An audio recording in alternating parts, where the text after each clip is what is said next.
Bonsoir à tous. Merci de venir à ces rencontres des Gobelins. Aujourd'hui, nous abordons une thématique qu'on a déjà commencé depuis un bout de temps sur faubourgs et fabriques.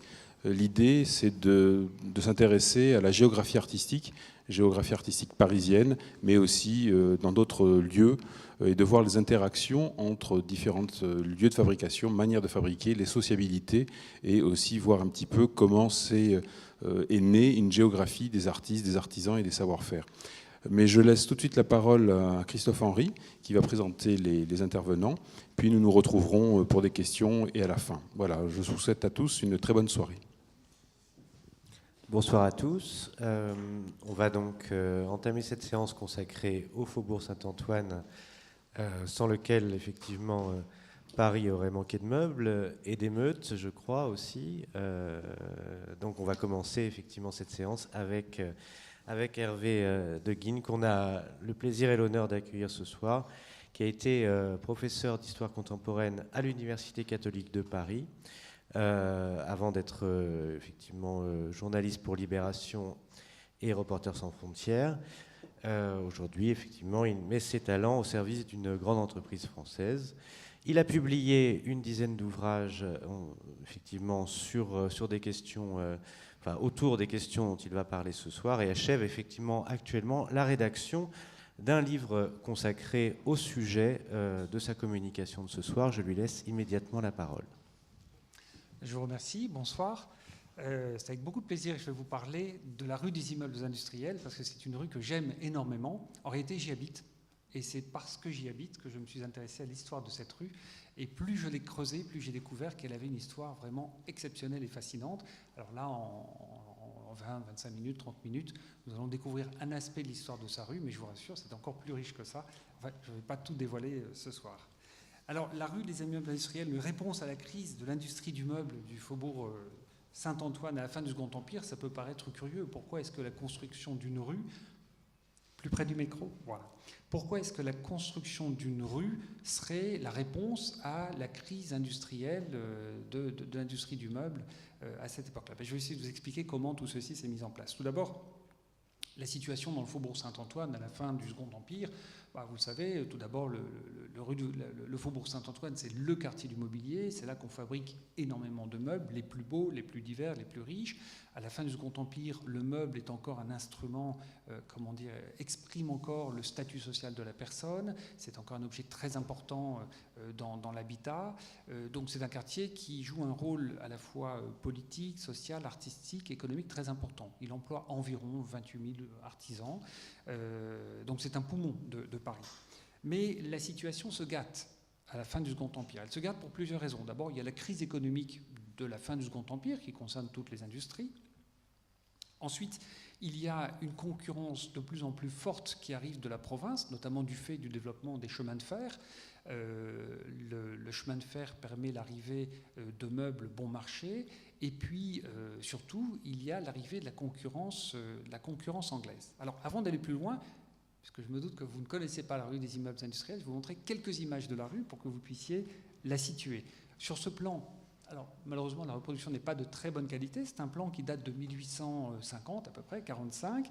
Vous voyez la place de la Nation au centre du plan et vous voyez la rue du Faubourg Saint-Antoine qui part donc vers l'ouest, juste dans l'axe du cours de Vincennes. Eh bien, la rue des immeubles industriels, à l'époque, n'est évidemment pas encore construite, puisque nous sommes en 1845, mais c'est une rue qui va couper pratiquement le segment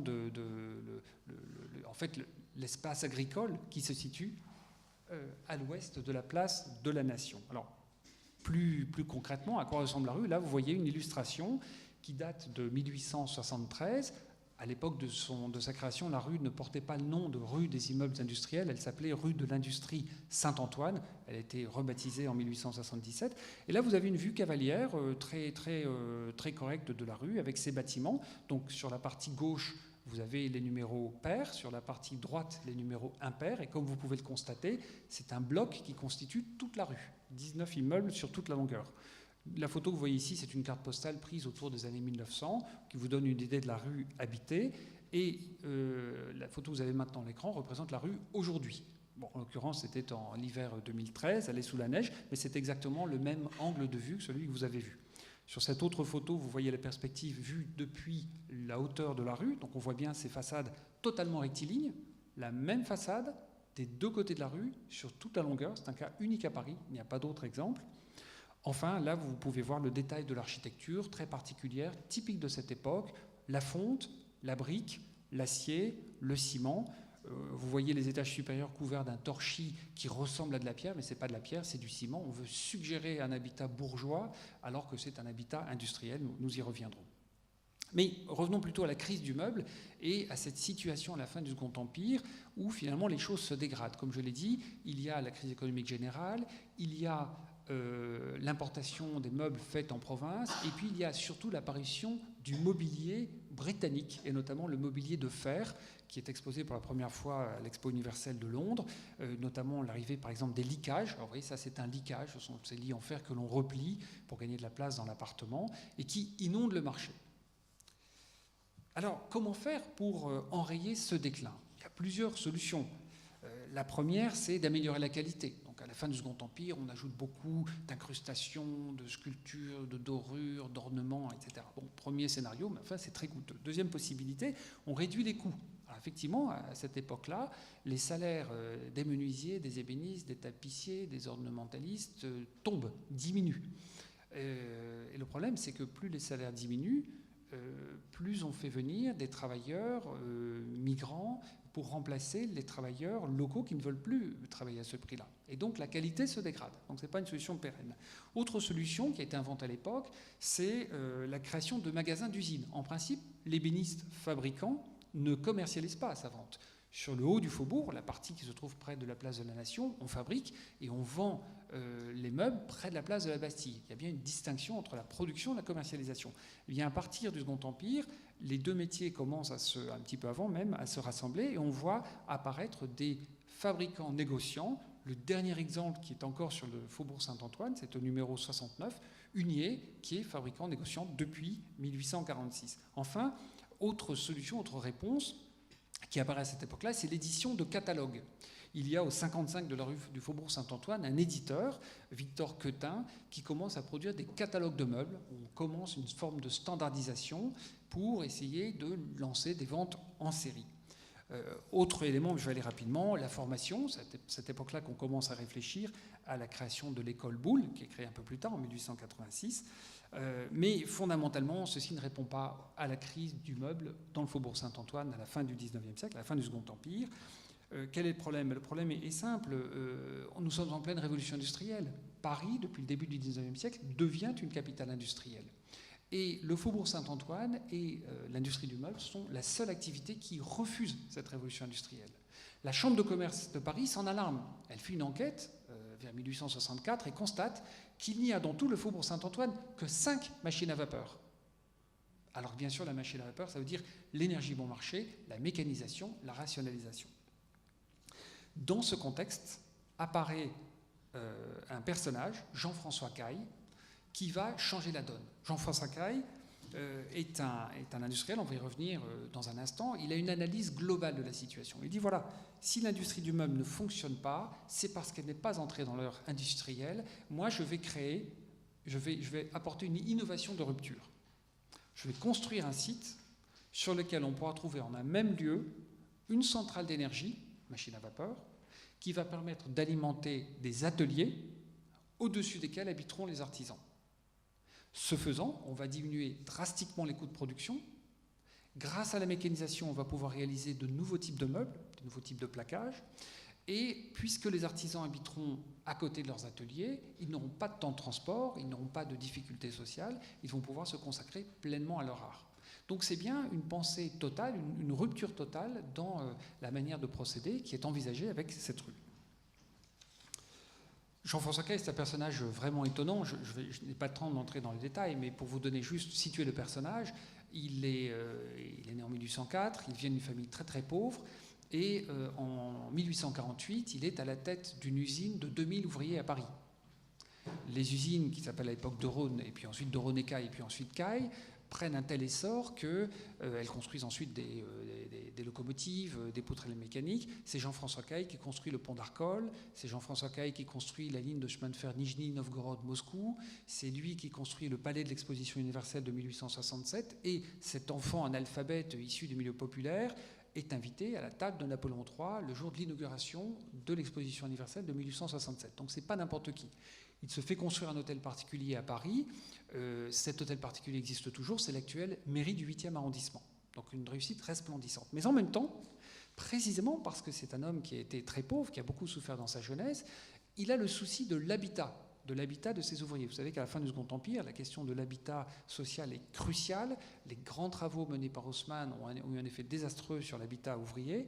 Et Jean-François Caille a entrepris de construire dans le quartier de la Chapelle, entre la gare de l'Est, la gare du Nord et le boulevard de la Chapelle, toute une série de rues avec des immeubles d'habitation bon marché, construits en pierre de taille, balcons en fer forgé, etc., pour les ouvriers. C'est d'ailleurs à cet endroit que se trouve la rue Caille, qui évidemment porte son nom pour cette raison. Donc il a le capital, il a l'expérience technique, il sait construire avec de l'acier, il a toutes les relations administratives, il signe directement les contrats de construction avec le baron Haussmann, il a cette volonté de changer la donne sociale, et il a l'idée de construire cette rue des immeubles industriels, pour apporter une solution aux problèmes économiques de l'industrie du bois, au problème social du logement des ouvriers. Il choisit un architecte complètement inconnu, Émile Le Mesnil. Alors, on a très très peu d'informations sur Émile Le Mesnil avant la construction de la rue. On sait simplement qu'il est l'un des architectes de l'un des immeubles du quartier de la rue Caille, en fait de la rue Caille elle-même. Donc on sait qu'ils avaient des relations. C'est un architecte avec lequel il s'entend très bien, à tel point qu'après sa mort, sa femme s'adressera à lui pour construire, terminer la maison de l'hôtel particulier à la campagne de la famille Caille. Il choisit ensuite une parcelle. Alors, très brièvement, cette parcelle, comme je le disais tout à l'heure, est située à l'ouest de la place de la Nation. L'arc de cercle que vous voyez en bas à droite de l'image représente la place de la Nation. La rue des immeubles industriels est construite sur la parcelle rose qui se trouve au milieu. Vous voyez, une parcelle bien rectangulaire. Alors, deux remarques sur cette image. Vous voyez là un parcellaire tout à fait typique de Paris au début du XIXe siècle, avec exactement le contraire de ce qu'on trouve à la campagne. À la campagne, les maisons sont groupées autour de l'église, elles constituent le village, et les champs sont situés à la périphérie. À Paris ou dans la banlieue de Paris, puisque nous sommes en dehors du mur des fermiers généraux, c'est le contraire. Les fermes sont construites en périphérie le long des axes de circulation, et les champs se trouvent à l'intérieur. Ce que vous voyez de gauche à droite, jaune, vert, rose, jaune, bleu, rose, ce sont des champs. Ces champs, là c'est le cadastre napoléonien, entre 1800 et 1850, sont peu à peu bâtis, ou plus exactement parfois remplacés par des jardins d'agrément, des plantations d'arbres et autres, mais ce sont encore des espaces agricoles. Et c'est la raison pour laquelle ce terrain est encore disponible. Dans cette partie du faubourg Saint-Antoine, c'est la dernière réserve foncière. Sur cet espace vont être construits en 1857 et ensuite le boulevard Voltaire, donc grosso modo qui coupe ce parcellaire d'une diagonale, et puis l'avenue Philippe-Auguste et d'autres avenues tout autour de la place de la Nation. Mais cette parcelle est à peu près intacte, et la rue des immeubles industriels est exactement au centre de la parcelle rose, sachant que les immeubles sont de part et d'autre. Bon, c'est une très bonne affaire qu'il a faite. À l'époque, il achète et il vend énormément de terrain. Il est très proche de la famille Pereire. Je ne rentre pas dans le détail. Mais bien sûr, cette opportunité foncière l'a énormément motivé. Alors, il va construire une rue qui est une rue d'atelier, avec en son centre, comme je l'ai dit, une centrale d'énergie. On va voir comment, mais je vais me dépêcher, car autrement, je vais complètement déborder sur le temps. Mais il va construire quand même des logements ouvriers. Et ça ne va pas de soi. À la fin du Second Empire, il y a un débat très intense pour savoir s'il faut autoriser la construction de cités ouvrières dans Paris ou si il faut faire sortir de Paris les classes laborieuses, classes dangereuses. Il y a les partisans des cités ouvrières, il y a les adversaires. Napoléon III, lui, est favorable à la construction de cités ouvrières. D'ailleurs, vous avez ici la photo de la cité Napoléon, qui a été construite rue de Rochechouart, qui était le début d'un programme de construction de cités ouvrières dans Paris, pensé au moment de la Révolution de 1848. Mais en fait, c'est la seule qui a été construite et ça a été plutôt une catastrophe. Elle existe encore, on peut la visiter, c'est très intéressant. Je ne rentre pas dans le détail. In fine, Jean-François Caille obtient l'autorisation de la ville de Paris de construire cette cité ouvrière pour tout un tas de raisons.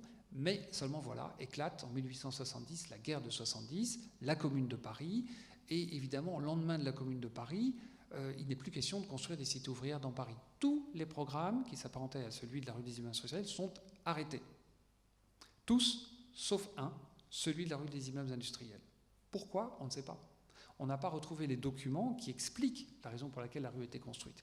Mais on peut supposer que le comportement de Jean-François Caille et des usines Caille pendant la guerre de 70, dans ces usines, on a construit énormément d'armes, il a fait des canons, des trains blindés, il a consacré énormément d'argent à la défense de Paris, font qu'on ne pouvait pas lui refuser la construction de cette rue. D'autant que lui-même est mort en 1871, en mai 1871, et donc ce sont ses successeurs qui vont la construire. Pour construire cette rue, une société est constituée, c'est la Compagnie anonyme des immeubles industriels. Alors là, vous avez en photo la plaque en marbre qui était autrefois posée sur la façade de la rue, sauf que je l'ai retrouvée dans ma cave. Quand j'ai emménagé dans la rue, elle servait à boucher un trou au fond de la cave. Alors, à ma grande surprise, j'ai retrouvé cette plaque, dont j'ai fait don à la ville de Paris ensuite. Enfin, le don est en cours. Il construit cette rue. Alors tout de suite, je vais vous dévoiler les entrailles du bâtiment pour que vous voyez en quoi cet ensemble immobilier est assez exceptionnel. Une affiche publicitaire réalisée à l'époque vous montre en coupe le concept de la rue. Alors je vais vous montrer une autre image qui est un peu plus facile à lire. La voici. L'idée est la suivante. Sous la rue, vous avez une énorme machinerie à vapeur, l'équivalent d'une locomotive. Aux étages, au rez-de-chaussée, à l'entresol, c'est-à-dire ce qu'on appelle aujourd'hui le premier étage, vous avez d'énormes machines, des ateliers mécaniques qui scient, qui coupent, qui collent, qui font tout ce que vous voulez. Et aux étages supérieurs, vous avez des ateliers de finition, les tourneurs sur bois, les vernisseurs, les bronziers, éventuellement des tapissiers, enfin tous les métiers du bois que vous connaissez. Et dans les étages encore supérieurs ou les étages sur cour, vous avez des appartements d'habitation. Alors, sur certaines images, on vous montre des appartements d'habitation avec des lits à alcôve, des rideaux de velours. Non, ça n'a jamais existé. Ce sont des appartements extrêmement modestes. Ce sont des constructions très simples. Encore une fois, la brique, la fonte, une sorte de ciment, pas de lambris, pas de moulure, rien du tout. C'est un comble pour une rue où il y a énormément de mouluriers qui ne font que ça pour tout Paris. Il n'y a pas une seule moulure dans les appartements. Ce sont des appartements fonctionnels. Et surtout, là, c'est la pensée d'Émile Le Mesnil, c'est ce qu'il apporte d'innovation, un habitat complètement évolutif et fonctionnel. C'est-à-dire que vous pouvez très bien vous installer dans un atelier au rez-de-chaussée du numéro 3, et parce que l'entreprise se développe, louer le numéro 5, puis le numéro 7, puis occuper les entresols, puis occuper les premiers étages et constituer comme ça des cubes qui s'emboîtent. Il suffit de casser les murs de paliers et on peut passer d'un immeuble à l'autre. Et ça n'est pas théorique, ça se passe effectivement à partir des années 1886. Une entreprise Nérol qui s'installe dans la rue, qui s'installe d'abord au 5 et qui, au début, vers 1900, occupe le 3, le 5, le 7, le 9, donc un très très large espace. Cet habitat très fonctionnel, très opérationnel et modulable, en plus est extrêmement confortable. Bien sûr, l'eau, le gaz, une extraordinaire luminosité à tous les étages. Nous parlons d'immeubles qui sont construits en 1873 sur des plans conçus dans les années 1860, à l'époque où la moitié des ouvriers vivent et travaillent dans des taudis. Donc c'est une révolution totale qui surprend énormément. Et je ne peux pas résister au plaisir de vous lire quelques extraits de textes de journalistes qui assistent à l'inauguration de la rue en juillet 1873. Là, je cite un article de l'Illustration qui vous donne un peu la tonalité. Monsieur Le Mesnil, leur architecte, a formulé un programme et présenté des plans. Une société anonyme s'est constituée pour mettre ces plans en exécution et dans l'espace d'une année, l'entreprise a été menée à bonne fin. Notez que l'opération est des plus considérables. C'est toute une rue nouvelle, d'un très joli aspect, qui va créer une élégante petite ville dans l'immense faubourg. Nous l'avons dit, l'idée mère qui a inspiré la création de ces nouveaux immeubles a pour but de mettre à disposition de l'ouvrier une installation complète pour sa famille et pour son atelier. Il poursuit un peu plus loin. Ainsi donc, ces trois éléments essentiels à l'habitation de l'ouvrier, logement, atelier, force motrice, se trouvent réunis dans des immeubles de la rue de l'Industrie Saint-Antoine dans des conditions irréprochables d'ordre, de confort, d'hygiène et d'économie. Le travailleur a là sous la main une installation complète, sans aucune mise de fonds de sa part. Les occupants sont locataires. Le modèle, le business model, comme on dirait aujourd'hui, la rue des immeubles industriels, c'est pas de construire pour vendre et réaliser une plus-value sur l'opération immobilière, c'est de construire et de louer et de gagner par la location. Et cette location dure jusqu'aux années 50. Cette copropriété de 19 immeubles n'a été démantelée que dans les années 1950. Et à ce moment-là, les occupants ont eu la possibilité d'acheter des lots qu'ils occupaient.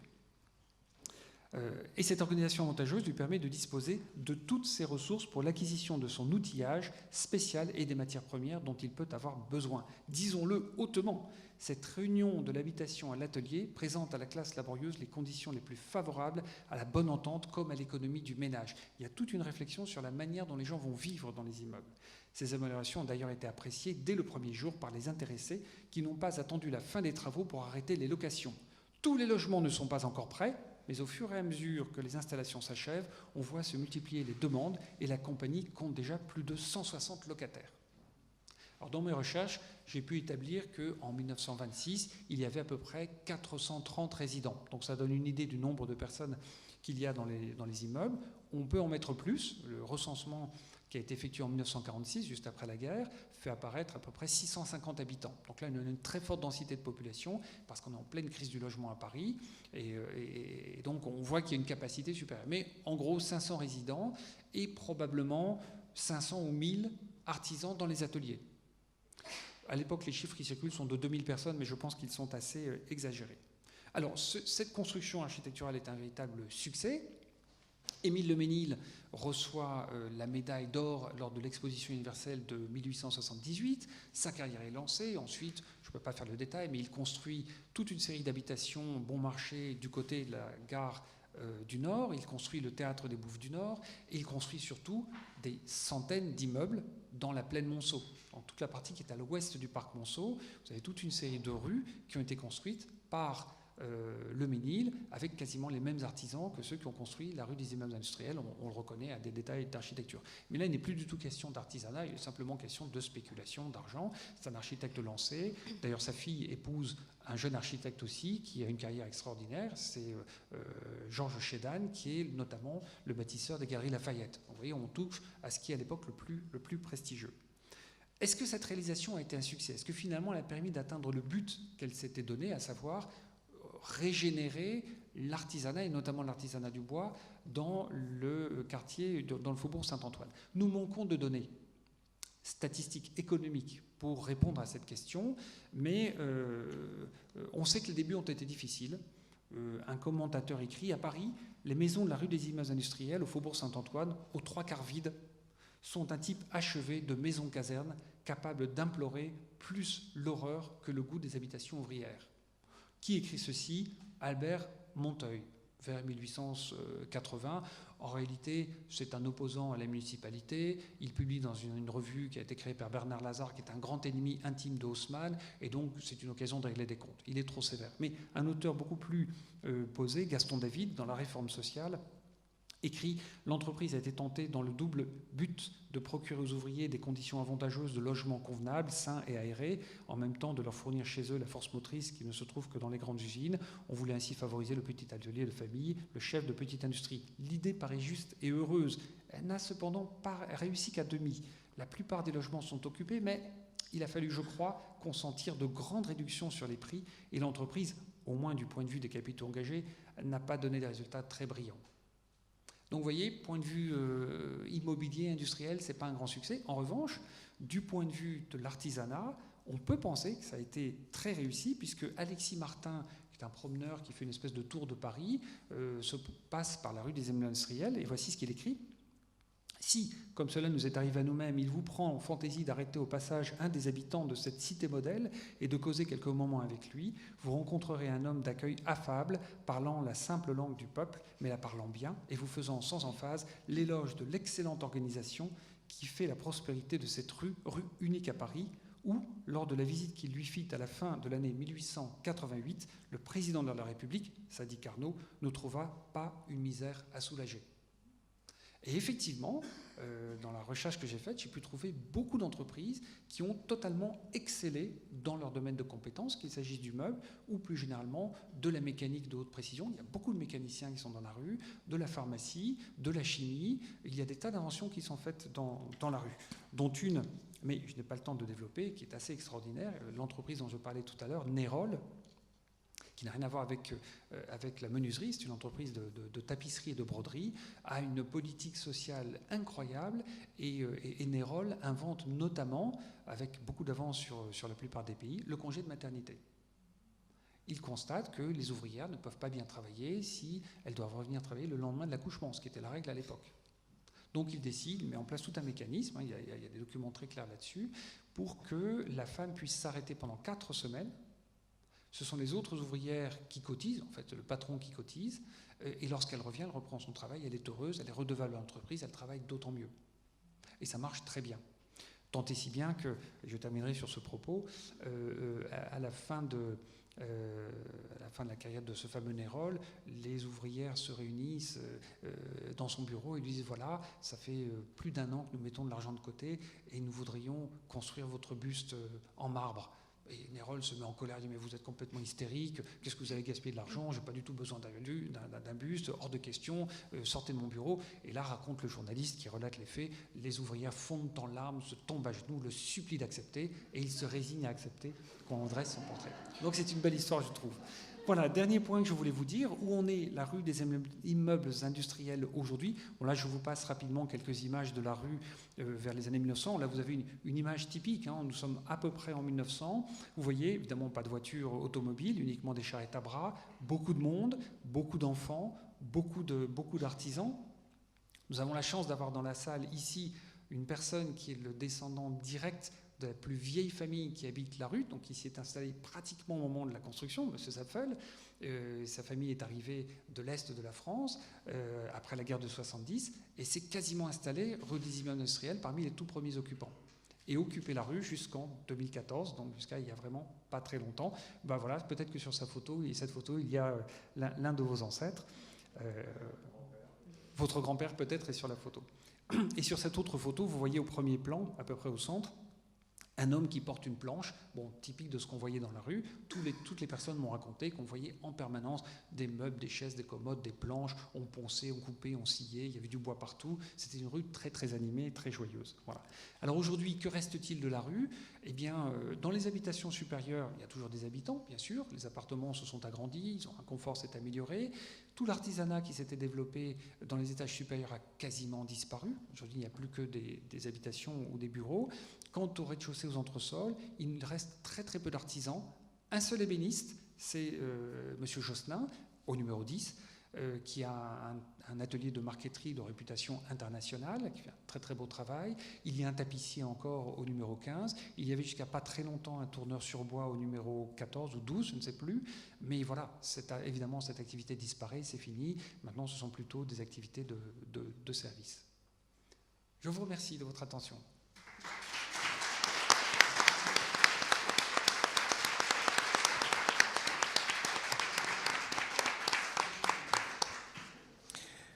Merci beaucoup Hervé Deguin pour votre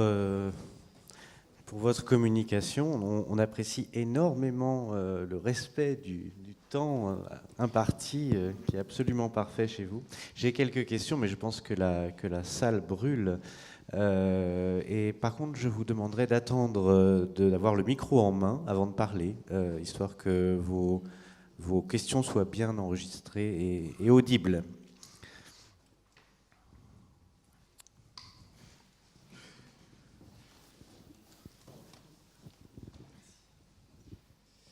Oui, bonsoir.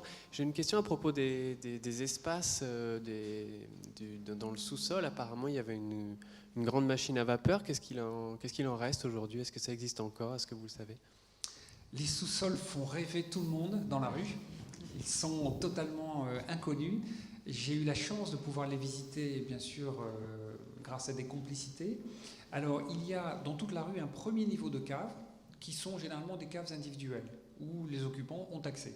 Pas dans tous les immeubles, mais dans pratiquement tous les immeubles. Il y a ensuite un deuxième niveau de sous-sol, de cave, où là se trouvent d'immenses galeries qui font la longueur de la rue. Elles sont plus larges que... C'est un peu comme des couloirs de métro, si vous voulez. Et ces galeries sont pratiquement vides, puisque pour tout un tas de raisons, on ne peut plus avoir d'activité. Il y avait énormément de stockage à l'époque de matériaux, il y avait des machines, les gens travaillaient dans les caves. On sait que c'était des caves qui donnaient aussi sur des verrières, il y avait de grands puits de lumière dans les cours. Voilà, donc une grande partie de ces caves sont vides. Il y a, comme vous l'avez vu, une rue qui traverse la rue de part en part, entre le 7 et le 12, donc entre les numéros pairs et impairs. Pourquoi ? Parce que l'énergie produite dans les sous-sols du 12, il faut bien la transférer dans les ateliers qui sont sur les numéros impairs. Et ceci se passait par la rue souterraine. Elle a été murée il y a 3 ans, lorsqu'il y a eu des restructurations. Voilà. Et il y a un 3e niveau de cave, un 3e sous-sol, en tout cas au numéro 12. Et je pense, il est difficile d'accéder aux documents, donc je n'ai pas la preuve, mais je pense que c'est dans cette cave qu'a été construit probablement vers 1910 la centrale électrique qui a remplacé la machine à vapeur. Et aujourd'hui, cette 3e cave est murée, on peut descendre, mais on ne peut pas entrer dans la cave. On sent des émanations de mazout, donc probablement que c'était une machine qui marchait même très certainement au mazout. Voilà, elle est condamnée. Mais les autres caves sont formidables, parfaitement sèches, parfaitement saines, c'est un très bon potentiel.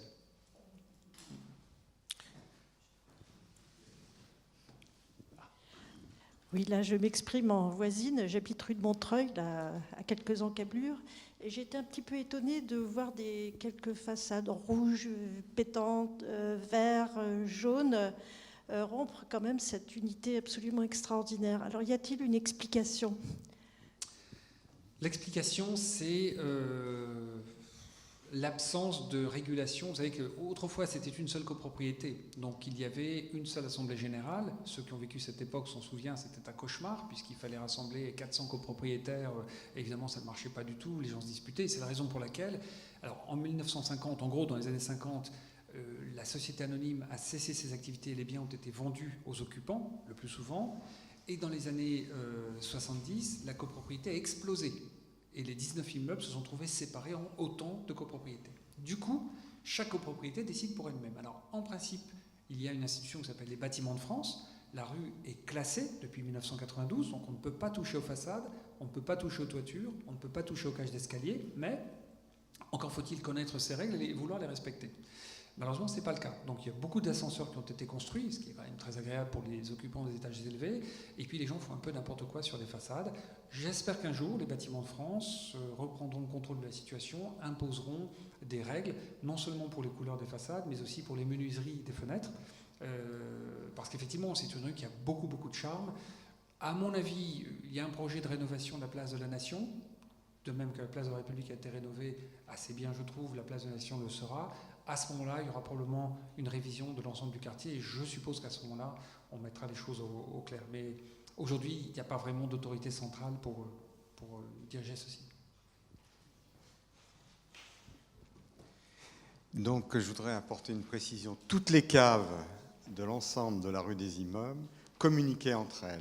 Ce qui fait que pendant la guerre, la Seconde Guerre mondiale, les gens pouvaient passer d'une cave du 1er, du 1 au 17, et les greniers c'était un grenier unique du 1 jusqu'au 17 de la rue des Immeubles, et de l'autre côté c'était pareil. Maintenant tout a été cloisonné, mais autrefois tout le monde passait de... C'est-à-dire que vous avez connu l'époque où vous oui, pouviez passer d'un oui. immeuble à l'autre par les greniers. Et les caves aussi, on passait, alors tout est muré maintenant, mais on pouvait passer donc du 17 au 15, du 15 au 13, voilà. Pour les caves, quand on voit la coupe, la question qui se pose, c'est dans quelle mesure il y a une connexion avec l'architecture des paquebots, dans la mesure où c'est très proche, la structure alimentation en énergie au niveau inférieur, et puis même la hiérarchie des fonctions. Évidemment, les parties ateliers fonctionnelles au premier niveau et puis les parties de logement dans les niveaux supérieurs. Donc c'est vrai que ça, c'est une question qui m'a en voyant votre dossier iconographique. La question aussi est en lien avec l'histoire de l'architecture industrielle depuis Claude-Nicolas Ledoux, puisque je pense que c'est à lui qu'il faut attribuer la première idée de placer une centrale énergétique à l'intérieur d'une architecture. Enfin, je ne crois pas me tromper. On trouve ça dans dans son essai sur l'architecture. Mais c'est vrai que ça saute aux yeux. Alors la question, c'est l'électricité produite servait à faire tourner des scies. Enfin, à quoi était-elle destinée au niveau, on va dire, de la fabrique? Alors, tout d'abord, la société avait le monopole de l'énergie. Donc, il n'y avait pas d'autres sources d'énergie autorisées dans la rue. Évidemment, autrement, ça n'aurait pas été rentable. Deuxièmement, cette énergie, eh bien, elle était fournie dans... Disons, chaque atelier avait accès à cette source d'énergie et devait décider à l'avance de la quantité d'énergie qu'il voulait utiliser. Et alors sur la fiche, sur certains documents, on explique, voilà, pour un cheval, ça vaut autant, 2 chevaux, ça vaut autant, c'est décrit, bon, je ne vais pas entrer dans le détail. Donc on ne sait pas exactement à quoi elle a été utilisée, mais le principe était, quand vous vous installez dans l'atelier, vous aurez autant d'énergie que vous en voulez. Elle arrivera sous une forme mécanique ou sous forme de vapeur, de pression, ce qui permet de la monter très haut dans les étages. Par ailleurs, je ne l'ai pas mentionné, mais étant donné qu'il y a des machines à vapeur, donc il y a beaucoup de chaleur, l'eau chaude n'était pas perdue. L'eau chaude était déviée ensuite vers des bains qui étaient installés au numéro 2 et que vous avez connu. Et donc tous les occupants de la rue allaient au bain, prendre la douche, prendre le bain. Enfin, toutes les personnes que j'ai rencontrées, les personnes âgées qui m'ont raconté ça, jusque dans les années 70, on garde un souvenir extraordinaire. C'était très très propre, très fonctionnel. On a un témoin qui pourrait en parler bien mieux que moi, bien sûr. Donc voilà, tout est optimisé. Et le surcroît de vapeur s'en va ensuite dans les étages supérieurs.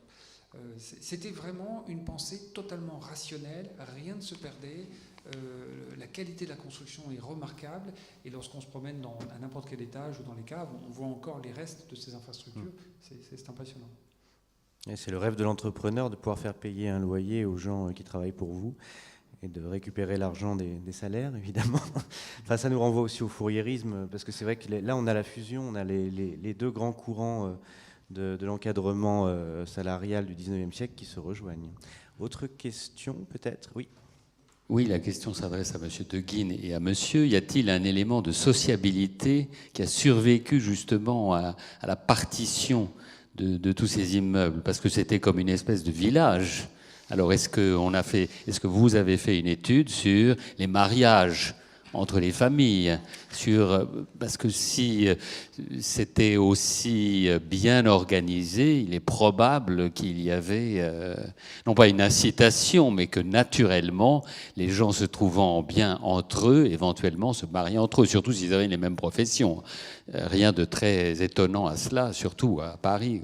Alors, c'est une question très intéressante. Pour y répondre, il y a 2 sources. Il y a les témoignages oraux, j'en ai un certain nombre, et il y a les sources écrites. Et notamment, j'ai eu le plaisir de dépouiller ligne par ligne les recensements de la ville de Paris des années 1926, 1931, 1946, où vous avez à chaque fois le nom, le prénom, la date de naissance, le lieu de naissance, la situation familiale, l'activité professionnelle de chaque habitant. Donc c'est une base de données de 1500 noms à peu près, c'est assez fastidieux à compiler, mais en suivant les familles année après année, on voit effectivement ces choses. Alors, y a-t-il des mariages entre les habitants de la rue? Non, je ne pense pas. J'en ai pas repéré. En revanche, ce qui arrive très fréquemment, c'est que les familles louent d'abord un appartement, puis on loue un deuxième parce que le frère vient s'installer avec sa femme.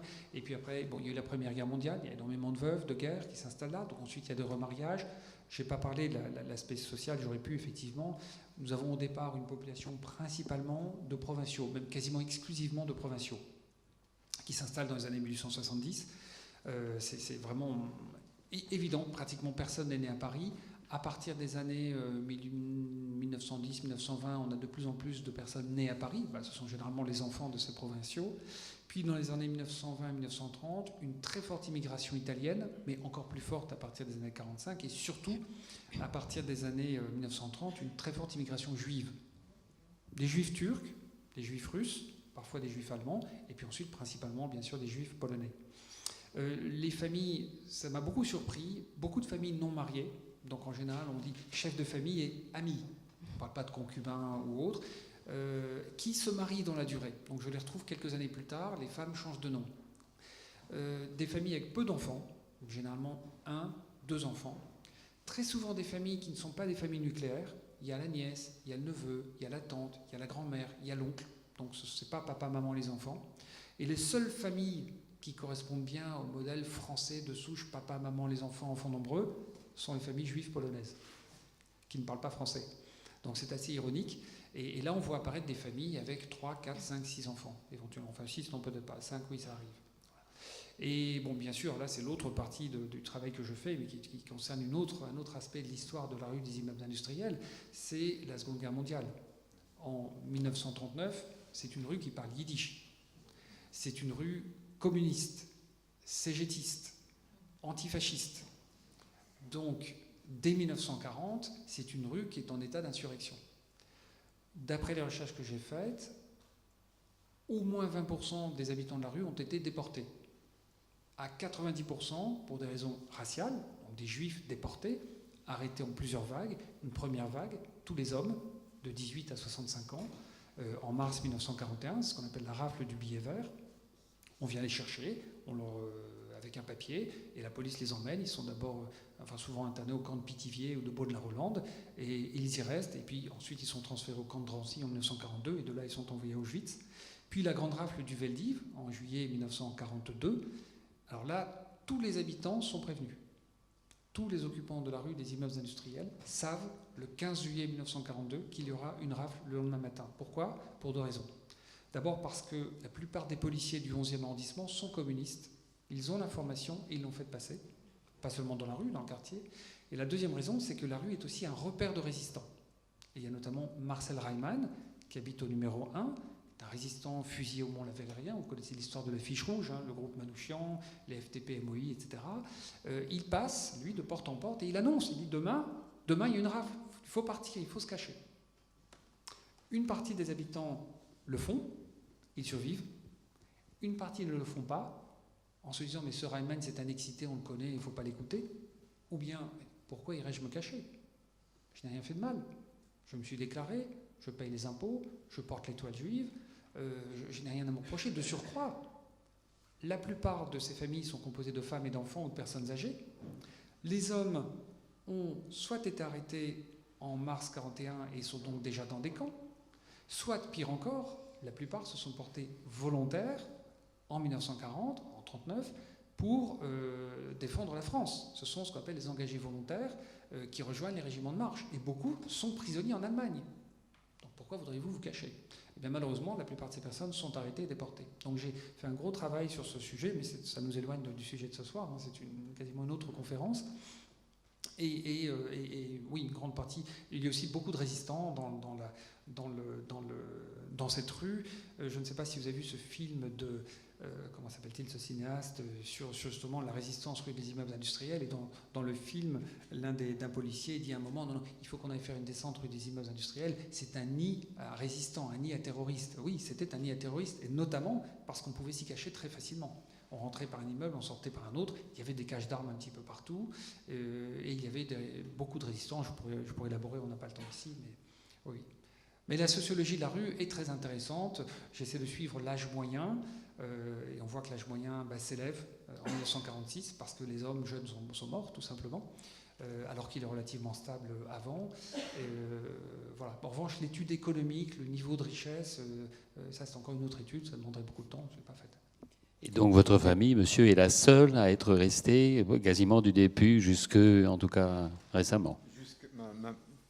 Ma mère est décédée il y a 2 ans, et donc elle habitait au 17 de la rue des Immeubles, et donc on a vendu l'appartement à son décès, et donc voilà. Ce qui fait que ça termine une histoire, puisque Hervé m'en a parlé tout à l'heure, donc c'était très très intéressant. Alors l'ironie du sort, voyez-vous, c'est que quand j'ai acheté mon appartement dans la rue, j'ignorais évidemment toute cette rue, et en fait j'ai acheté l'appartement qui était le syndic de la rue juste avant sa faillite. C'est pour ça que j'ai retrouvé la plaque au sous-sol. Et plus récemment, j'ai acheté... Exactement. Et plus récemment, j'ai acheté un studio au numéro 17, qui était l'appartement occupé par les ancêtres de M. Zapfel au tout début. Par ses grands-parents. Oui, c'est amusant. Hein, c'est bon. Belle histoire. Merci beaucoup, Hervé de Guine. Je pense que votre livre est épuisé avant même que vous ayez terminé de l'écrire. Je vais vous proposer donc de faire une micro-pause pour substituer les cartels, de venir vous installer à côté de moi et de continuer avec la communication suivante. Merci. J'ai le plaisir de vous présenter donc Pauline Rossi.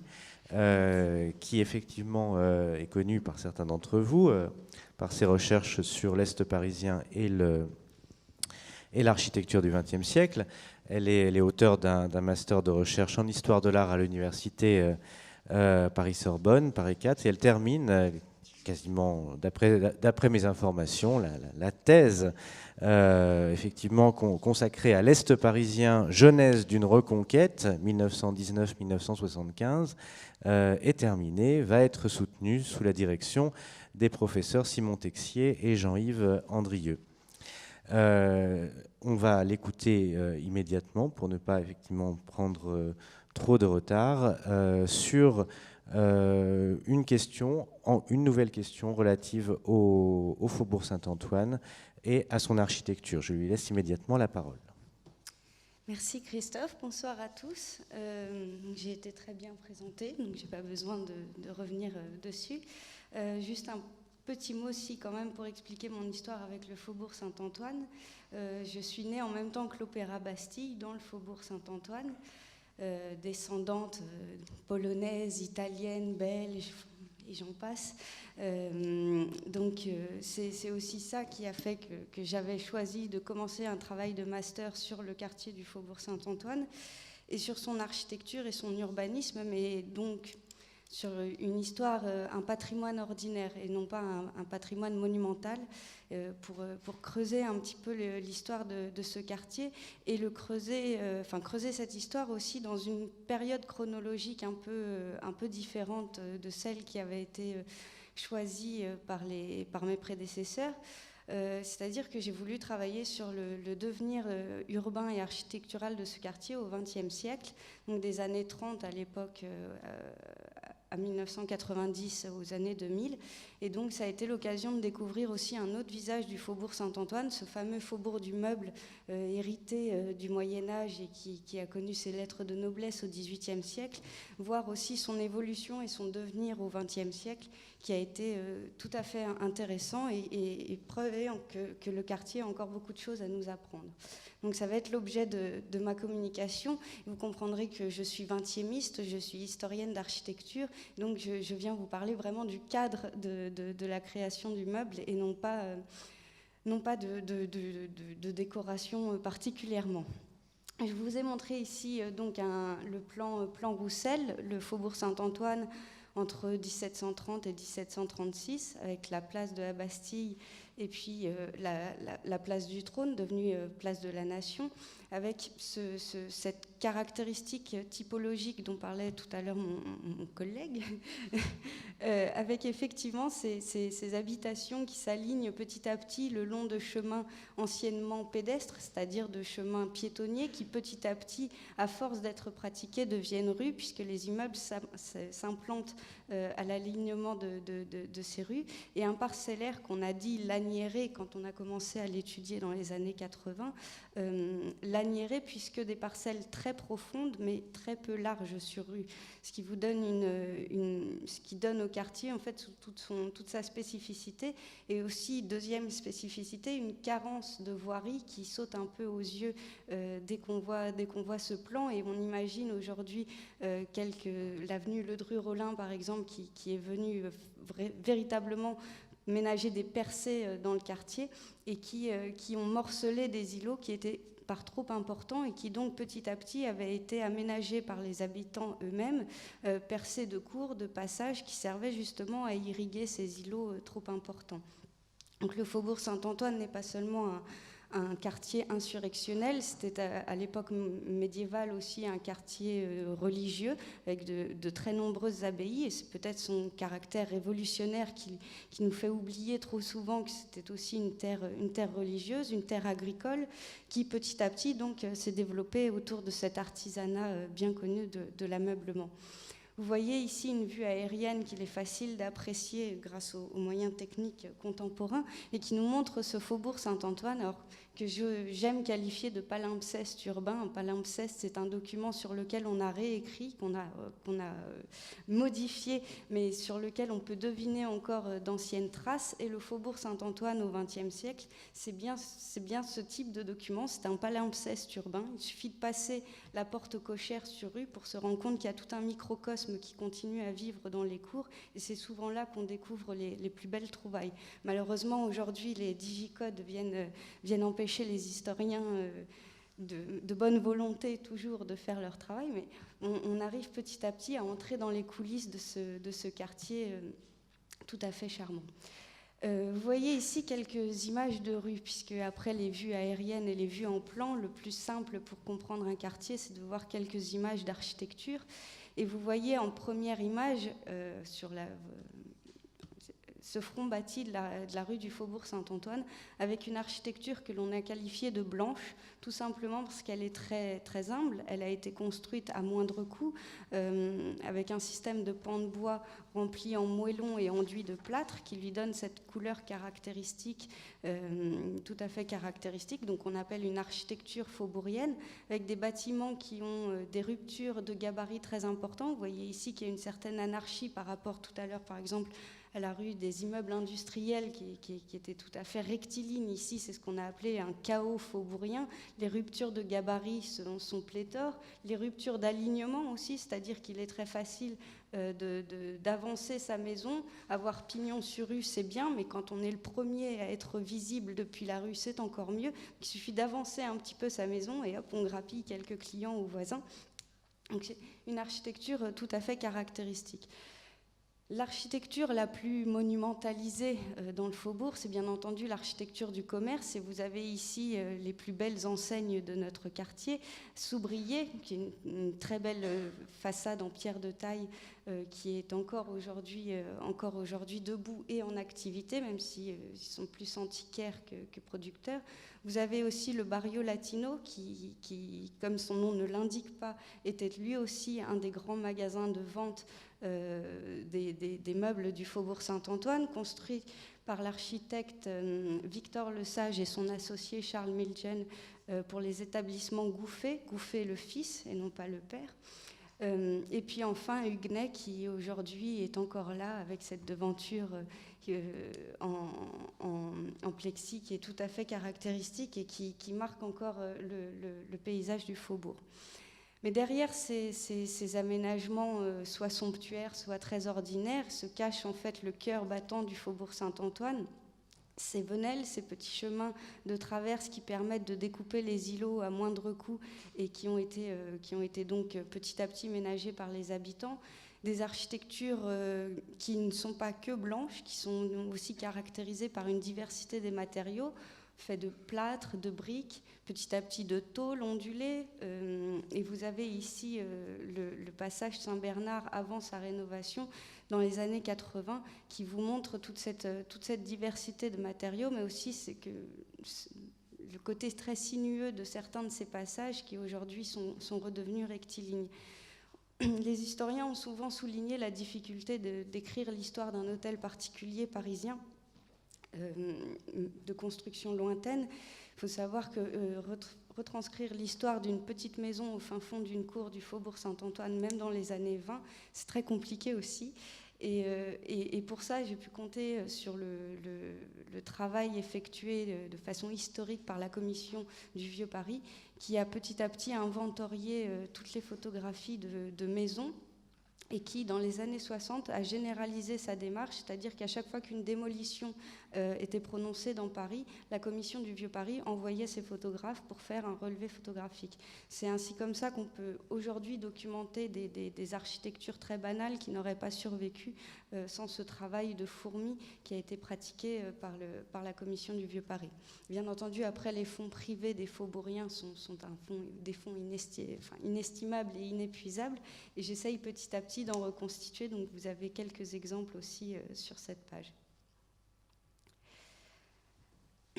Derrière cette histoire du faubourg du meuble, il s'en cache une autre, bien entendu, c'est l'histoire du Paris insalubre.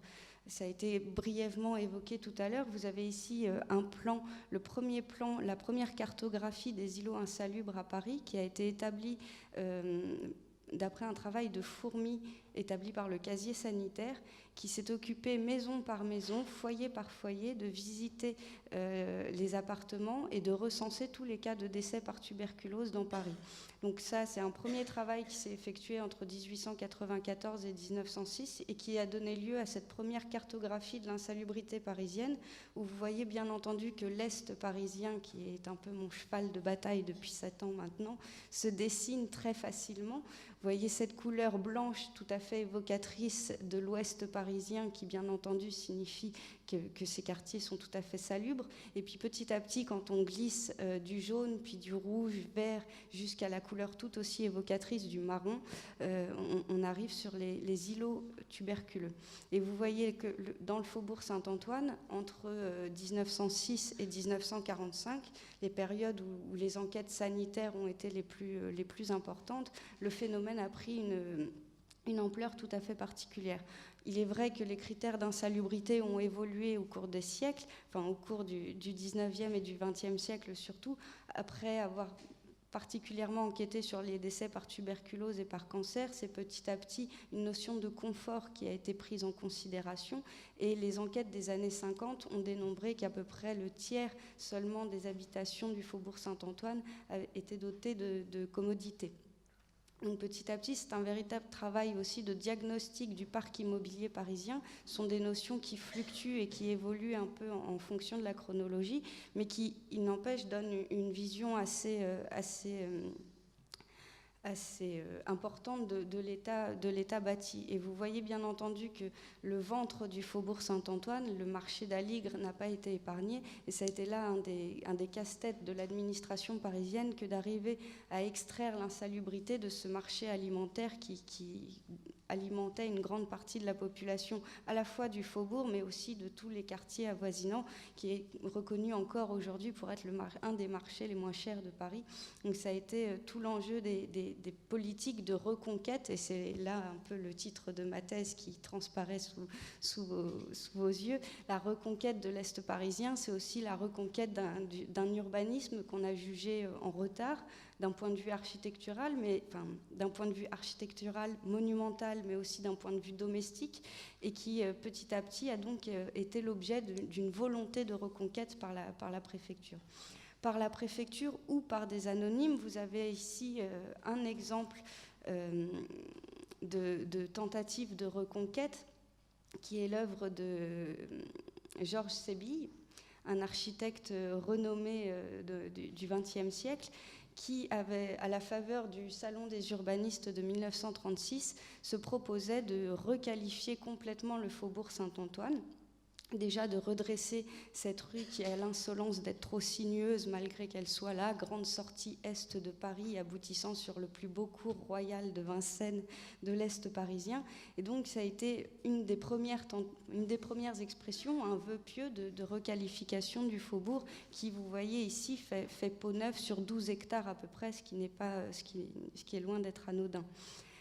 Bien entendu, c'est un aménagement qui est encore très fortement empreint d'haussmannisme. On voit que les places circulaires, vous avez ici une zone de jonction au milieu qui correspond au carrefour Faidherbe-Chaligny, qui est donc ici redessinée et rationalisée pour reprendre ce système du rond-point, du sens giratoire qui avait été établi par Eugène Hénard dès 1902 et que le faubourg n'avait pas réussi à mettre en œuvre. Et puis aussi la création d'une grande cité artisanale, puisque derrière cette idée de Georges Sébille, c'est bien entendu aussi tout le cœur battant de l'Est parisien qui se dessine. Le faubourg Saint-Antoine, ce n'est pas n'importe quel faubourg, c'est le faubourg qui a fait naître la République. Et Georges Sébille se proposait de rendre hommage aux forces vives de la Révolution par cette tentative. Vous avez ici une citation que j'indique toujours, puisqu'elle donne bien la sensibilité de l'architecte. Les îlots qui avoisinent le faubourg Saint-Antoine, avec leur population de travailleurs du meuble, d'artistes décorateurs, d'artisans, d'industriels, ont droit plus que tout autre à la beauté réconfortante, à la grandeur qui rend plus digne, à la propreté qui décuple la joie de vivre. Ces éléments sont indispensables au développement esthétique, démographique, intellectuel de cette masse humaine. Nous sont sortis pour une bonne partie les foules enthousiastes mais désordonnées qui ont soutenu les efforts généreux de la Révolution française. Et donc c'est pour ça que Georges Sébille se propose bien entendu de requalifier notre faubourg Saint-Antoine d'avenue de la Révolution française, qui fort symboliquement aurait relié la place de la Gloire, donc la place de la Bastille qui aurait été requalifiée de place de la Gloire, à la place de la Nation. C'est une allégorie d'urbanisme. S'il fallait un exemple, je pense que c'est celui-ci qu'il faudrait retenir. Un autre plan juste à côté, un peu plus tardif, 1938, c'est cette fois la direction du plan de Paris, qui est donc un service technique de la préfecture de la Seine, qui se propose lui aussi de requalifier le faubourg Saint-Antoine en lui appliquant de l'haussmannisme amélioré mais en masse, c'est-à-dire que l'ensemble du quartier est complètement redessiné avec le système de réseau viaire qui aurait été totalement élargi selon les principes haussmanniens. Cette rue de Charonne, qui bien entendu, elle aussi, a l'insolence d'être trop sinueuse, a été redressée, et c'est là un peu une sorte de ce que j'ai appelé les marronniers de l'urbanisme du faubourg, c'est-à-dire que ce sont des sujets qui reviennent invariablement. Le premier à avoir émis l'idée, c'était le plan des artistes au XVIIIe siècle, où on aurait redressé la rue du Faubourg Saint-Antoine et la rue de Charonne. Jusque dans les années 1960, avec le plan d'urbanisme directeur, ce sont les deux rues de Paris qu'il faudra redresser. Et pour le plus grand plaisir des faubouriens, elles n'ont pas été redressées, elles sont toujours aussi tordues et biscornues. Le plan d'urbanisme directeur, je vous en parlais à l'instant, voici le plan général qui vous est présenté. Et alors là, je vais prendre un peu un contre-pied, et ça a été tout mon travail de master, c'était aussi de comprendre et de réinterroger ce plan d'urbanisme, les années PUD, qu'on a qualifié très rapidement comme pour dénoncer les violences qu'elles avaient fait subir à Paris, puisque c'est le premier plan d'urbanisme qui a redessiné la capitale et l'architecture et l'implantation des bâtiments de façon vraiment très volontariste. C'est-à-dire que par exemple dans le Faubourg Saint-Antoine, on va inciter très fortement les nouveaux constructeurs à dégager les habitations des murs mitoyens et à les implanter au centre des cours. Ce qui, dans le Faubourg Saint-Antoine, est un non-sens. Dans le Faubourg Saint-Antoine, comme l'expliquait tout à l'heure très bien mon collègue, les bâtiments s'implantent le long des murs mitoyens et ménagent un espace de cours intérieur. Alors les historiens ont cru voir là une résurgence des traditions provinciales des faubouriens, c'est-à-dire qu'ils auraient reconstitué dans Paris en arrivant le milieu de la ferme qu'ils avaient connu en province. C'est pour ça peut-être que c'est aussi par simplicité d'organisation, c'est-à-dire que c'est beaucoup plus simple d'avoir tous les ateliers au rez-de-chaussée, de pouvoir faire arriver le bois au rez-de-chaussée, de le travailler au rez-de-chaussée et donc de faire de la cour un réel microcosme de vie. Bref, tout ça, en fait, le plan d'urbanisme directeur a voulu le contrarier justement pour mettre à mal l'insalubrité parisienne. Et le Faubourg Saint-Antoine a été un des grands sujets de controverse dans cette période. Pour autant, le plan d'urbanisme directeur n'avait pas pour but de chasser l'industrie du meuble de Paris, et encore moins du Faubourg Saint-Antoine. Et je vous ai trouvé ici, alors j'ai pu travailler sur des enquêtes qui avaient été menées par les architectes urbanistes mandatés par la préfecture de la Seine pour mettre en œuvre le plan d'urbanisme directeur dans le Faubourg Saint-Antoine. Et comme ils étaient tout à fait conscients que c'était un quartier particulier, ils ont confié le quartier à deux architectes urbanistes qui se sont partagés le 11e et le 12e arrondissement. Donc Albert Magot s'est occupé du 11e arrondissement, et je vous apporte la preuve que non, les architectes et les urbanistes des années 60 ne voulaient pas mettre à mal le Faubourg Saint-Antoine, avec cette petite phrase, ces quelques phrases qui sont tout à fait révélatrices. Pour les entreprises plus petites ou artisanales, si caractéristiques du 11e arrondissement, il a paru nécessaire d'envisager des regroupements sur place suivant une meilleure utilisation du sol. Tel est le cas notamment des artisans de l'ameublement, qui, comme la couture parisienne, seraient privés de leur sève hors de Paris, capitale du goût et des arts. En revanche, les industries du meuble, qui sont à l'ébénisterie d'art Ce qu'est la confection à la haute couture semble avoir intérêt à évacuer un arrondissement aussi surpeuplé pour trouver en banlieue, par exemple, les conditions d'une production plus rationnelle. C'est pourquoi il est prévu de réserver à proximité de la place de la Bastille, de part et d'autre de la rue du Faubourg Saint-Antoine, un vaste secteur destiné à la création d'un centre national de l'ameublement. Et vous voyez ici qu'en fait, c'est l'idée émise par Georges Sébille en 1936 en plein front populaire est ici reprise par l'architecte urbaniste au nom de la préfecture. Bien entendu, ce centre de l'ameublement n'a pas vu le jour. Ce n'était pas par manque de volonté intellectuelle de la discipline des architectes et des urbanistes. C'est la volonté de l'État et de la préfecture qui ont fait défaut. Et j'ai trouvé un document perdu dans les archives de la Seine qui atteste qu'en 1960, il est hors de question de toucher de façon massive au Faubourg Saint-Antoine. Le Faubourg Saint-Antoine avait encore une réputation une réputation de centre insurrectionnel, et donc dans les années 60, on a établi que non, le Faubourg Saint-Antoine ne pouvait pas être reconstruit comme par exemple le 13e arrondissement l'a été, c'est-à-dire à une échelle tout à fait importante. Et c'est donc aussi pour des raisons pragmatiques que le quartier a été épargné d'une énorme rénovation urbaine qui, vous l'avez un petit peu compris, mais c'est vrai que le cadre de la présentation est un peu restreinte, mais qui dès les années 1900 est promis à la rénovation, mais pour la plus grande joie de tous. Et on a énormément de témoignages écrits qui permettent d'attester que tous les faubouriens étaient aussi pour la reconstruction de leur quartier. Et c'est là aussi une sensibilité particulière de ce quartier qui a toujours eu... Alors Jean-Baptiste Minard, qui a été un des premiers historiens à travailler sur le quartier, parlait de cette insolence iconoclaste. C'est-à-dire que oui, le Faubourg Saint-Antoine, il est libéral, il est iconoclaste, il n'hésite pas à faire peau neuve sur lui-même, à démolir ses icônes et à se reconstruire. Les façades des magasins se recarrossent très facilement et pour la plus grande joie de tous. Alors, pour entrer un peu plus dans le détail de cette histoire, je vais vous présenter un secteur d'études plus particulièrement que j'avais étudié, qui est donc l'ancien îlot insalubre numéro 15 et qui, alors encore une fois, est pris près de la place de la Nation. Pour vous montrer donc cette évolution du quartier et du cadre bâti de la production de l'ameublement. Donc 2 plans parcellaires, un de 1810-1836, on n'est pas certain des dates de relevé exactes, donc on a toujours une fourchette, et puis le très beau plan de 1887 qui est relevé de couleur et qui permet de réellement comprendre et aussi apprécier le cadre bâti, mais aussi les espaces intérieurs des îlots, ce qui est tout à fait appréciable dans ce quartier.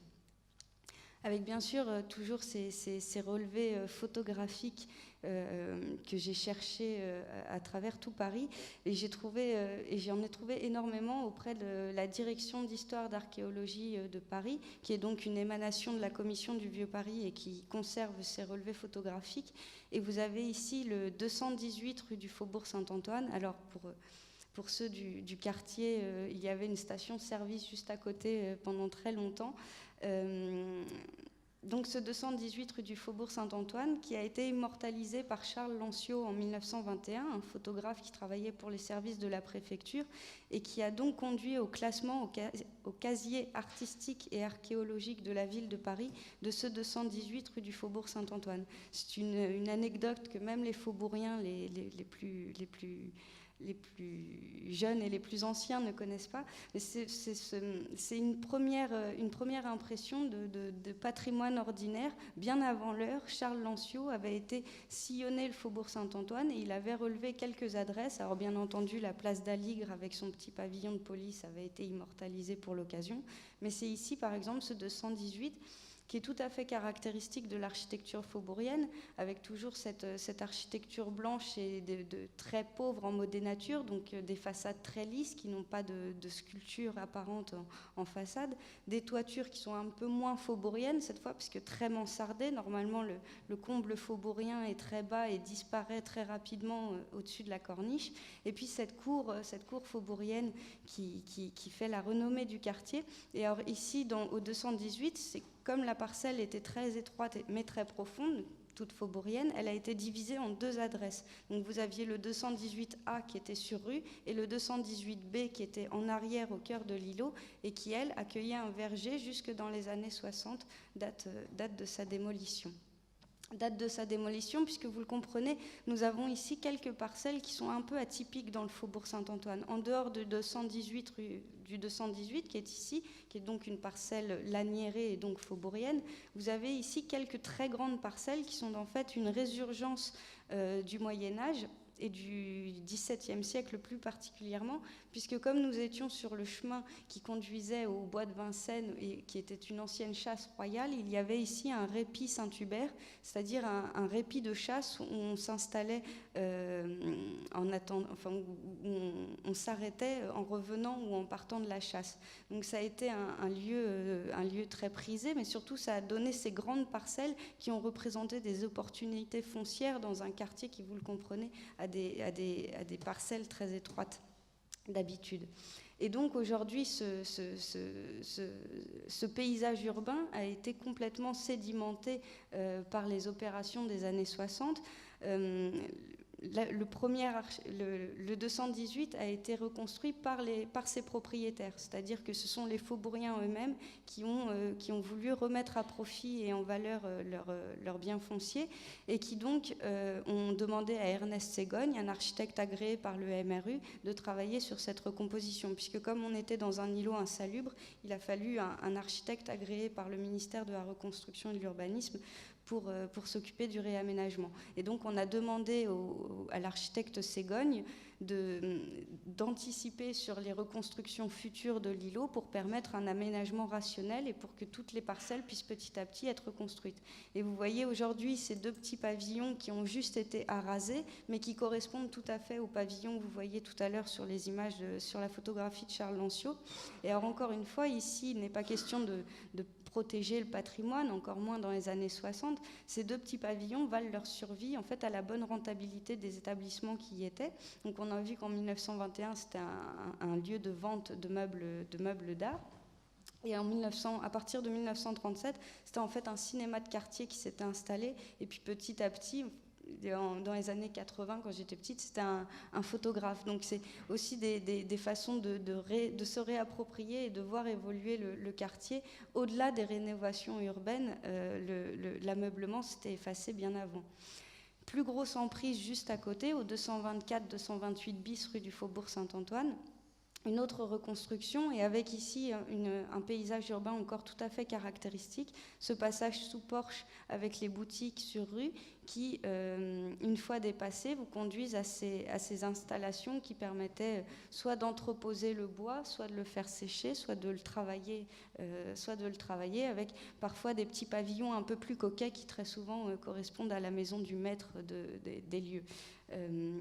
Donc encore une fois, ce sont les relevés photographiques avant démolition présentés par la commission du Vieux Paris qui m'ont permis de rétablir tout cela.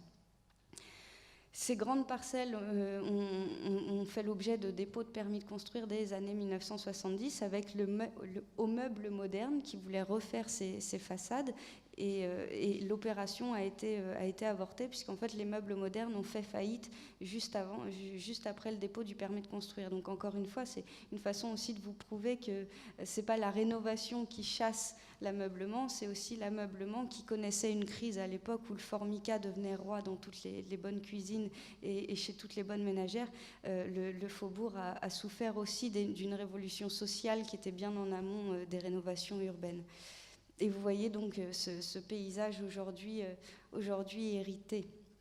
Et alors, un petit clin d'œil aux établissements Michelet, qui sont parmi les derniers, l'ultime témoin de l'histoire de l'îlot 15, qui a eu la gentillesse de me recevoir quand je commençais mes travaux, qui m'avait encouragée à continuer et à discuter l'histoire contemporaine du Faubourg Saint-Antoine, ne pas l'enfermer dans une histoire passée, une histoire médiévale, ou voilà, l'entraîner au XXIe siècle et essayer de retracer un peu cette histoire.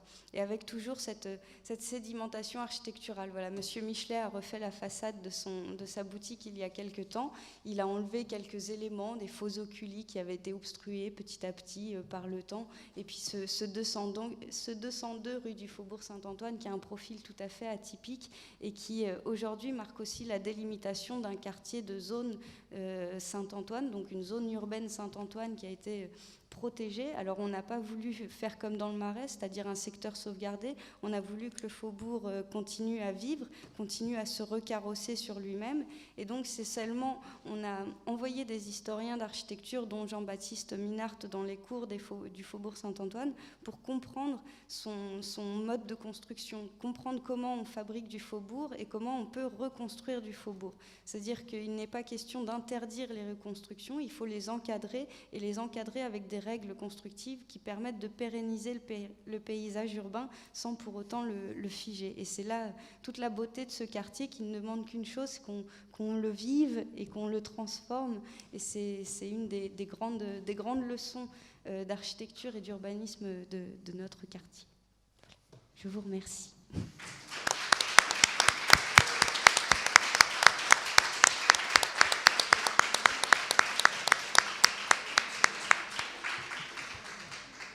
Merci beaucoup, Pauline Rossi. Vu le prix au mètre carré dans le quartier, je pense qu'effectivement, il ne manque pas d'admirateurs non plus.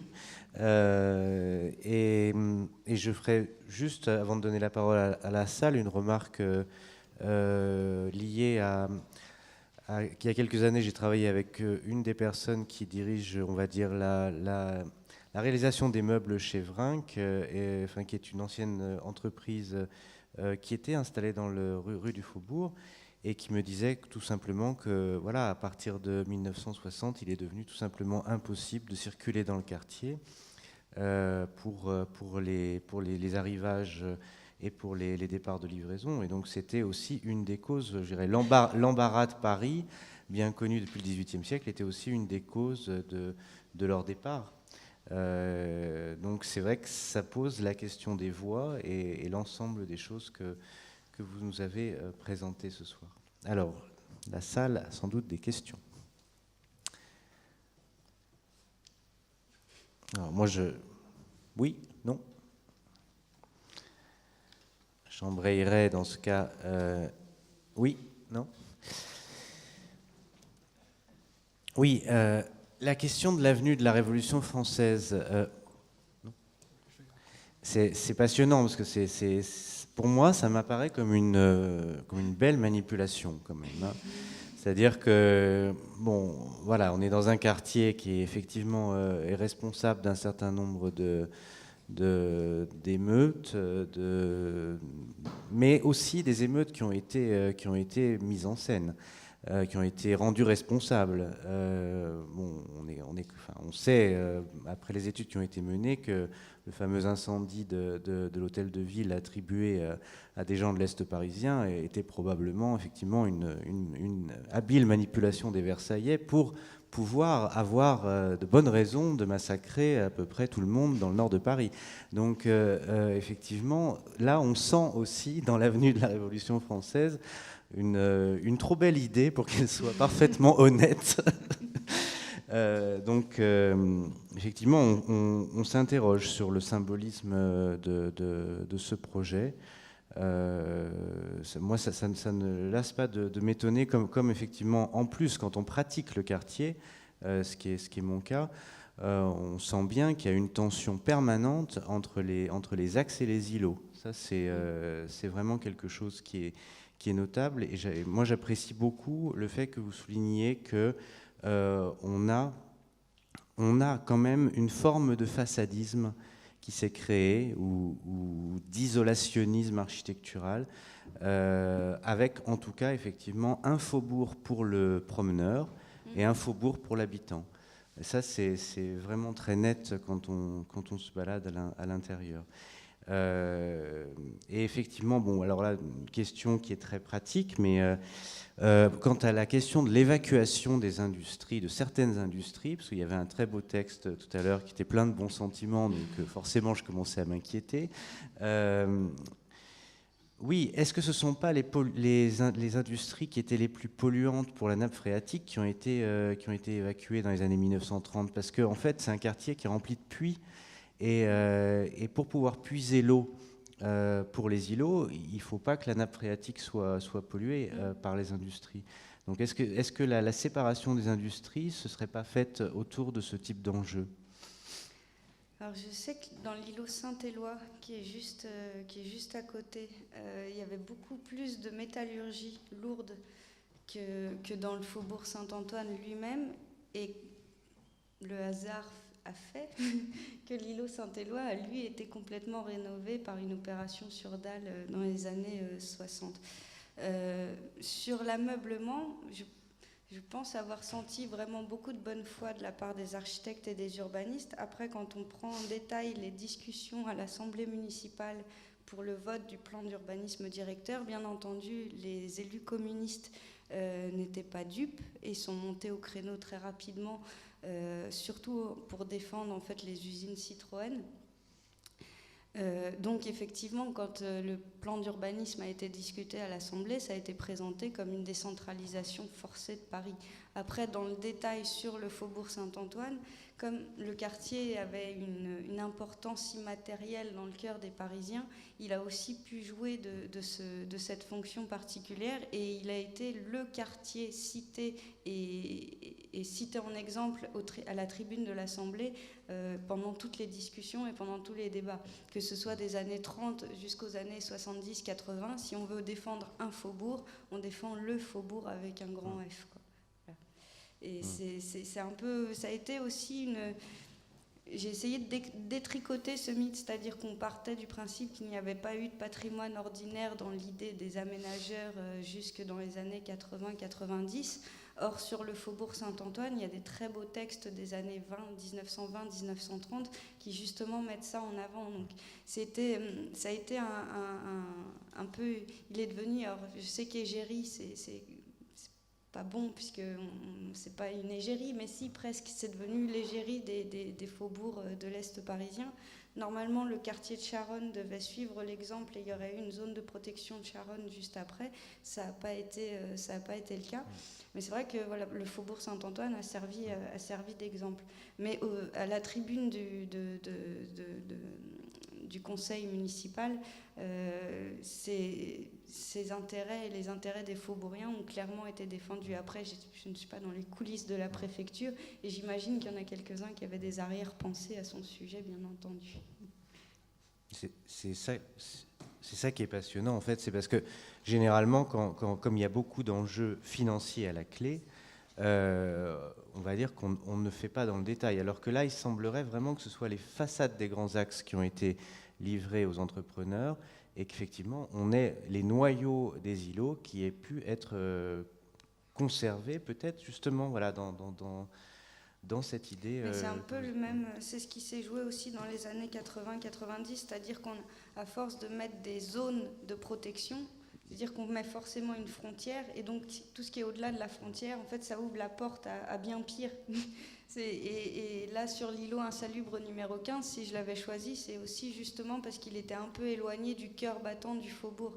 Et on se rend bien compte que dès qu'on s'éloigne de la Bastille et qu'on remonte en direction de la Nation, c'est un autre faubourg Saint-Antoine.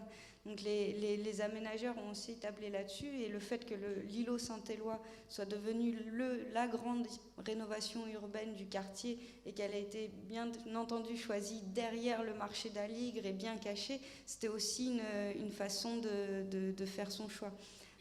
Après, sur l'îlot Saint-Éloi, je sais qu'ils l'ont aussi choisi parce qu'il y avait l'idée de rocade intérieure qui devait courir dans Paris, et donc le long de l'îlot Saint-Éloi aurait servi à rattacher la place d'Italie et la place de la Nation en passant par le pont. Donc on a choisi aussi les rénovations urbaines en fonction des grandes opérations de voirie à faire. Mais il est sûr que ces trois grandes parcelles bien excentrées du faubourg, mais tout de même sur la grande artère commerçante, c'était trois belles opportunités foncières. Mais là encore, c'est intéressant de voir que c'est les faubouriens eux-mêmes qui, au 218, ont procédé à la rénovation, comme à la place d'Aligre. Le grand panoramique d'Aligre, c'est les habitants de la place d'Aligre qui l'ont mis en place en montant une SCI un peu dans la tradition du quartier.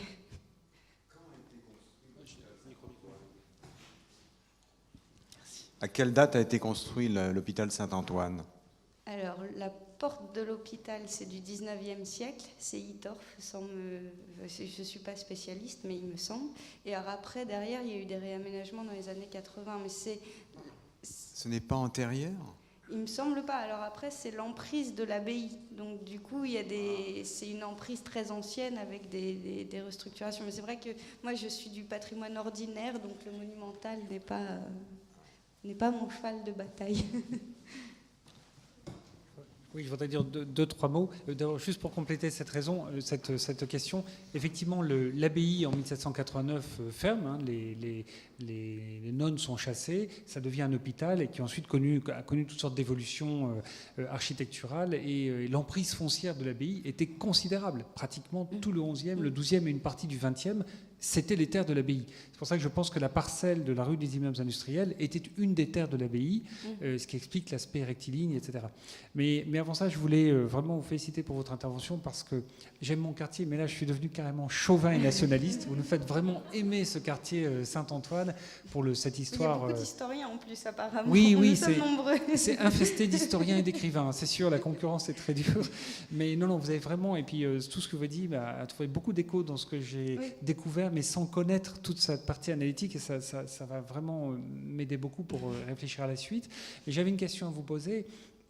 Depuis tout à l'heure, nous parlons de l'artisanat, et la question clé qui se pose, c'est comment est-ce que vous, avec le recul que vous avez, vous voyez l'avenir de l'activité artisanale dans le Faubourg Saint-Antoine? Déjà, je viens de conclure ma thèse il y a quelque temps en reprenant les mots de Louis Chevalier, qui avait fait un grand livre en 1977, « Les villes aussi peuvent mourir ». Et j'ai eu peut-être l'insolence de lui répondre « Non, je ne pense pas ». Et le Faubourg Saint-Antoine ne peut pas mourir. Il reste encore énormément de magasins de vernis. Le fait que même Habitat soit venu s'installer rue du Faubourg Saint-Antoine est quand même assez symptomatique du fait que tout le monde est prêt aussi à se souvenir que c'est le quartier du meuble. Il y a aussi Mobilier du Monde, il y a Ligne 17, enfin, il y a énormément de marques d'ameublement qui viennent attirées par la renommée du quartier. Après, c'est vrai qu'effectivement, qui aujourd'hui, enfin, de ma génération, de mon âge, de ma catégorie sociale, pourrait aller acheter un meuble d'art dans le Faubourg Saint-Antoine. Donc il y a effectivement un problème d'offre et de demande qui voilà. À côté de ça, je pense qu'on a eu les bons réflexes, c'est-à-dire qu'il y a eu aussi des regroupements. Le passage du chantier, c'est quasiment devenu un secteur sauvegardé de l'ameublement. Donc j'ai confiance en le quartier pour continuer à vivre. J'ai pas l'impression qu'il soit vraiment moribond, loin de là. Oui, moi, pour répondre à la question posée, je crois que l'exemple du futur est dans l'immeuble, dans la première intervention, dans cette rue-là, où en fait, qu'est-ce qu'on invente au 19e siècle, et ce qui est extrêmement contemporain, c'est la notion de circularité, c'est la notion de circuit court, c'est la notion de solidarité, c'est la notion de faire confiance aux gens qui se remettent ensemble pour avoir un destin commun. Et ça, c'est l'exemple de toute cette rue-là. Et je crois qu'au niveau de l'artisanat, et peut-être là, il y a un modèle qui finit, mais qui doit être réinventé, la parcellisation du chacun pour soi, ça, on ne peut plus trop. C'est au contraire la mise en commun. Et en fait, quand tu montrais cet immeuble, moi je dis, mais c'est le Fab Lab d'aujourd'hui. Cette rue, c'est le Fab Lab d'aujourd'hui, où on invente l'énergie recyclable, on invente le collaboratif, tout ce qu'on redécouvre aujourd'hui en développement durable. Donc je pense que c'est pas le métier qui meurt, ou un certain type de métier meurt peut-être, mais c'est une méthodologie à réinventer et qui sont dans nos racines, et qui sont dans notre patrimoine. Voilà, donc c'est plutôt confiant, parce qu'il faut, certes, il y a une certaine pratique post-révolution industrielle qui doit être remise à plat et réinventée. Donc on a en fait les deux exemples.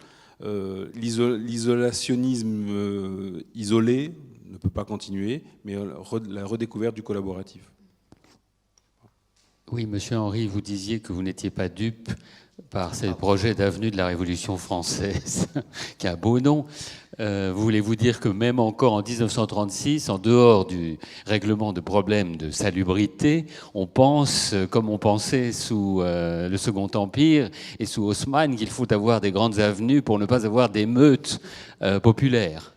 Est-ce que vous pensez que c'est encore vraiment le cas? Ou alors c'est 30-70 ou 50-50? Non, moi, je sais pas.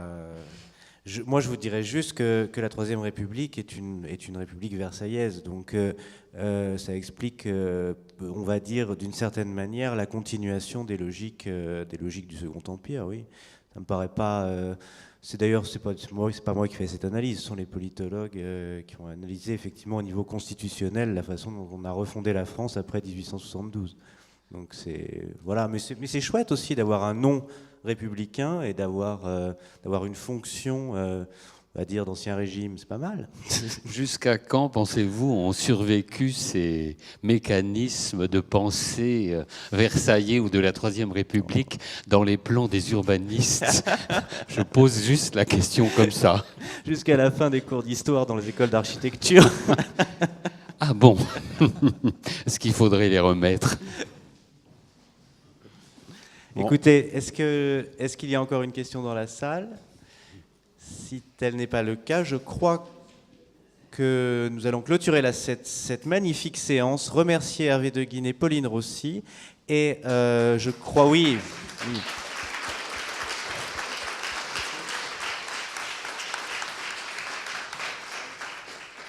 Et je crois que le Mobilier National et Marc Bayard vous convient à un petit pot de clôture de séance. Merci beaucoup, à bientôt.